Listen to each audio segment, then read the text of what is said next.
Joe Gallo, after the murder of Joe Colombo, Right. you know, continued to sort of rise in power. And people weren't really happy with him because he was sort of a flashy guy. He hung out with celebrities and, you know, he was doing the opposite of what the mafia is supposed to do. You know, almost, you can always compare him to, you know, later on with, what's his name? Gotti. The Teflon Don. Gotti. John Gotti. Yeah, I know you say it. John Gotti. So would you say he was almost like a John Gotti character before Gotti?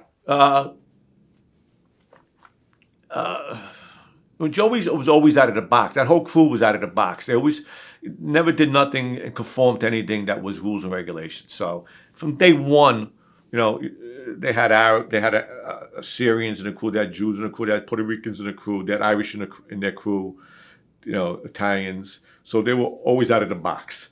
You know, Joey, maybe when he got out of jail and he got a taste of the limelight with the, you know, those celebrities, and he was enjoying it. Then maybe he got a little, you know, a little stupid, whatever you want to call it. But prior to that, no, it was never a photograph, you know, guy, or it was always on a low.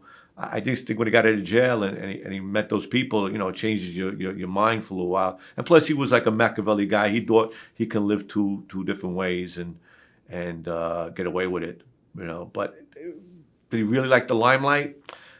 You know, I have to say yes, because I think it's human nature. You know, once you get, you know, that spark, you know, you run with it. You know, it's hard to turn away from it, like you know, like anybody else. It's hard. Well, I had heard that Gallo had a pet lion, which he used to basically scare people with who owed him money. Yeah, in the early days, probably late, maybe 59, 60, 61, we had a line on President Street that Larry and Joey bought from a guy in Manhattan, and we put it in Armando the Midget's basement, and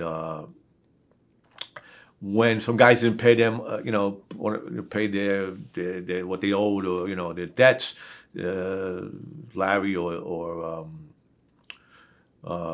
Armando used to bring them near the basement door, and they used to hear the chain of the lion when he's jumping, you know, try to run up the stairs. He's chained downstairs. They would get pretty scared, you know, and get paid. They didn't know how big it was, you know. It's scary down there. It stunk, so it was pretty, you know, you get nervous, you know. But we didn't have it long because they grow fast. So I don't think we had maybe 6-8 months, and we had to get rid of it. That's why I told the story. Right before that, we had the monkey. Joey and Larry brought home a monkey from the same guy from New York, and the monkey kept on throwing the shit at everybody, and Joey wanted to kill the monkey, and Larry didn't want to kill the monkey. So they made Roy Musical, which is Roy is another crew member. Go call this guy up and said, "You better take him out," because Joey's going to kill the monkey. So they got the monkey out there fast, and a week later, they went and got, the guy called back again and said, I got a baby lion, you know, a baby cub. And Larry and Joey drove to the city and picked it up and drove back with the lion in the middle of the seat with them driving back, you know. So they were comical, you know. They were bad guys, but they were comical. And you described Joey Gallo as a scary guy. Yeah, he was no joke. Joey was for real. Yeah, Joey was for real.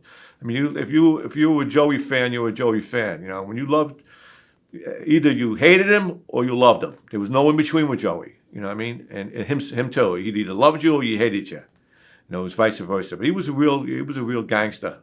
He was a real old school gangster.